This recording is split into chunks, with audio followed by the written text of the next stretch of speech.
হাই friends, মই আয়ুষ ৰং চেনেলত সম্প্ৰচাৰিত হৈ থকা পতিতৰা ধাৰাবাহিকখনৰ আজিৰ খণ্ডটো চাবলৈ বহুত বেছি ভাল লাগিব। কিয়নো যোৱাটো খণ্ডত অনু ঘৰৰ পৰা ওলাই আহিছিল আৰু তেতিয়া বেদই দেখি অনু এই ৰাতি কলৈ যোৱা বুলি সোধাত অনু ঘৰৰ পৰা ওলাই আহিছো বুলি কৈছিল। কলৈ যাম তাকো নাজানো, যেনি যাওঁ দুখ আৰু কষ্ট অশান্তি লাগিছে। আপুনিওতো মোৰ জীৱনত কষ্ট দিবলৈহে আহিছিল, কষ্ট দি হৈ গ'ল নহয়, এতিয়া যাওক বুলি কোৱাত বেদই তুমি মোৰ জীৱনত নাই, মই কি সুখত আছো বুলি ভাবিছা নেকি?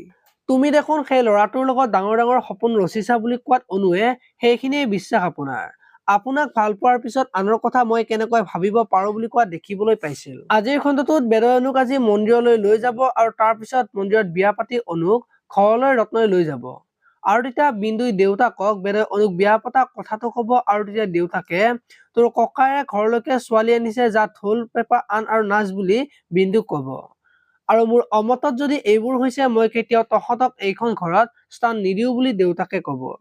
এতিয়া বাৰু বেদখত ক'ত থাকিব দেখিবলৈ পাব আজিৰ খণ্ডটোত। ইফালে আকৌ অনু বেদৰ লগত বিয়া হোৱা কথাটো গম পাই মাকে দুখত ভাঙি পৰিব আৰু তেতিয়া প্ৰজ্ঞাই মাকৰ আগত ঘৰখনৰ এনেকুৱা এটা পৰিস্থিতি তাই কেনেকৈ ইমান স্বাৰ্থপৰ হ'ব পাৰে, কেনেকৈ বিয়াৰ দৰে এটা সিদ্ধান্ত ল'ব পাৰে বুলি মাকৰ আগত কৈ থাকিব। এতিয়া বাৰু মাকে কি কব দেখিবলৈ পাব আজিৰ খণ্ডটোত। আৰু আজি মনিষা আৰু পম ঘৰৰ পৰা ওলাই যাবলৈ ওলাব আৰু তেতিয়া পমে দেউতাকৰ আগত কান্দি কান্দি দেউতা আমাক ঘৰৰ পৰা উলিয়াই নিদিবা, আমি ইয়াৰ পৰা নাযাওঁ, তোমাক বহুত ভাল পাওঁ দেউতা বুলি দেউতাকক কব। এতিয়া বাৰু মাক আৰু পমক ঘৰৰ পৰা ওলাই যাবলৈ দিবনে দেখিবলৈ পাব আজিৰ খণ্ডটোত।